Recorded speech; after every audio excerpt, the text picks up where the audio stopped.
आज बात करते हैं सुप्रीम कोर्ट के उस टिप्पणी की जो उन्होंने नुपुर शर्मा पे करी कि नुपुर शर्मा ही दोषी है उदयपुर हत्याकांड की। क्या सच में ये टिप्पणी करनी जरूरी थी? ये क्यों हुआ, कैसे हुआ और क्या हो रहा है? क्या इससे हमारा विश्वास सुप्रीम कोर्ट पे रह जाएगा? क्या आप हमको कभी इंसाफ मिल पाएगा? अब इंसाफ भी हिंदू और मुसलमान हो गया। वाकई शेमफुल था, ये शेमफुल था।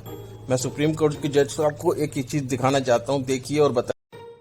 हिंदू होना भी कोई आसान बात नहीं है भाई साहब।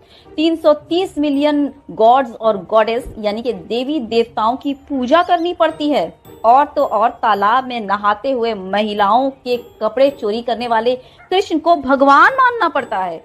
इतना ही नहीं, बलात्कारियों को भी भगवान मानना पड़ता है, तब जाकर बना जाता है हिंदू। तब तो बोलिए अल्लाहू अकबर।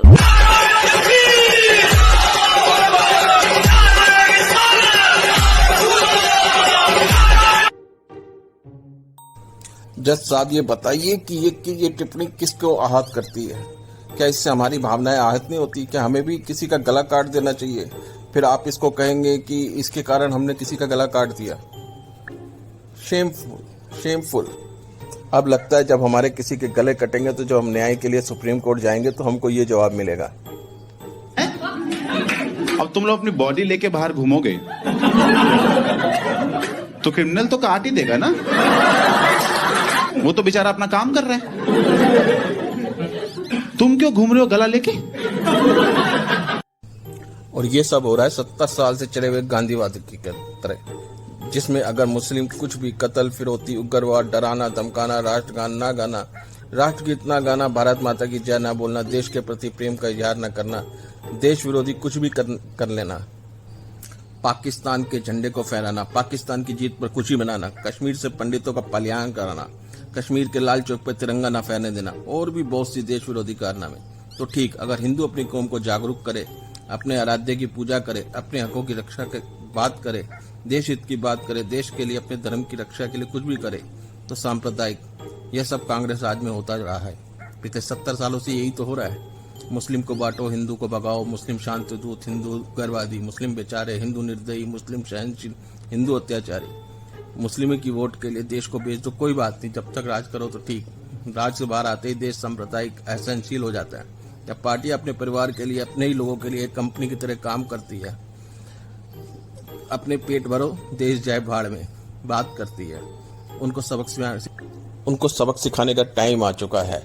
अब 70 साल के इस कुरीति को तोड़ना पड़ेगा। अब हम गांधी जी की गलतियों को और नहीं सहेंगे। कब तक हिंदू इस चीज के लिए आश्वासन बनता रहेगा? कब तक हम ऐसे ही चुपचाप अपनी गले कटवाते रहेंगे?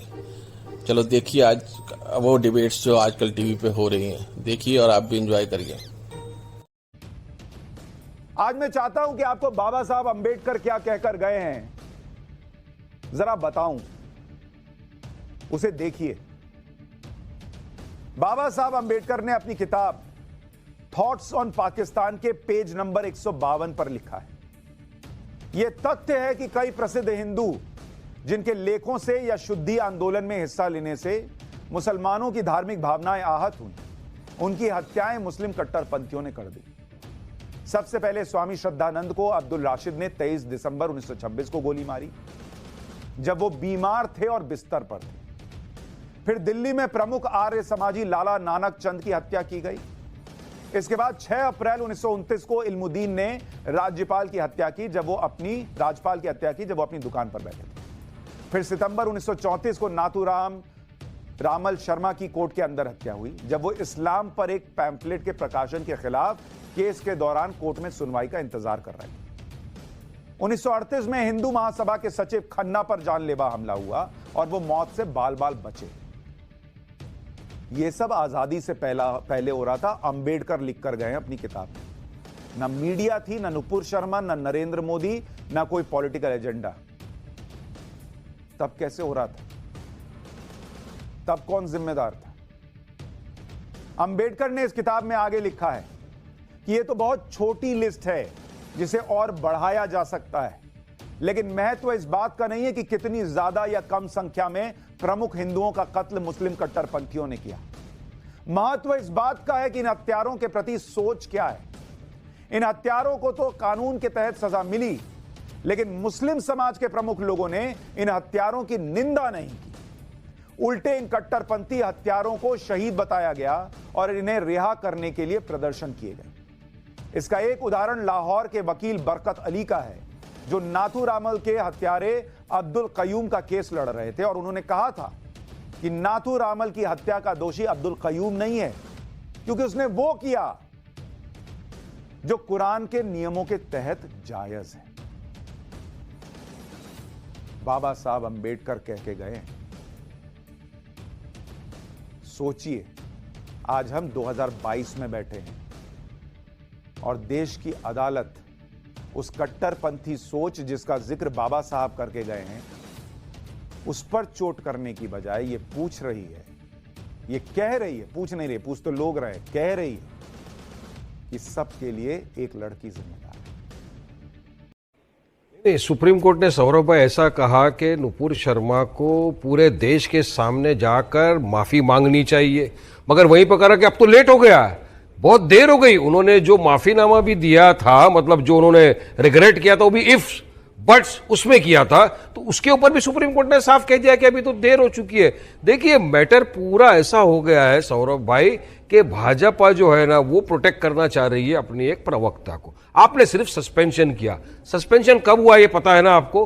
गल्फ की कंट्रीज कतर, कुवैत, ईरान, जब सब ने एकजुट होकर ये कहा कि ये हमारे मुसलमान का जो इसने दिल दुखाया है, इसको हम कड़ी निंदा करते हैं, कंडेम करते हैं, क्योंकि हमारे प्रॉफिट मोहम्मद सल्लल्लाहु अलैहि वसल्लम के बारे में गलत टिप्पणी की है। हमारे एम्बेसडर को बुलाया गया, तब मोदी जी ने खाली सस्पेंड किया। अगर उसी वक्त मोदी जी हम बोल रहे थे कि उसको अरेस्ट कर दीजिए, कानूनी प्रतिक्रिया करके उसको जो सजाएं दीजिए, कर लेते, तो आज ये नौबत नहीं आती ना। आज सुप्रीम कोर्ट को बोलना पड़ा कि उदयपुर की जो घटना हुई उसकी वजह से हुई है। उदयपुर की घटना की मैं कड़ी निंदा करता हूं।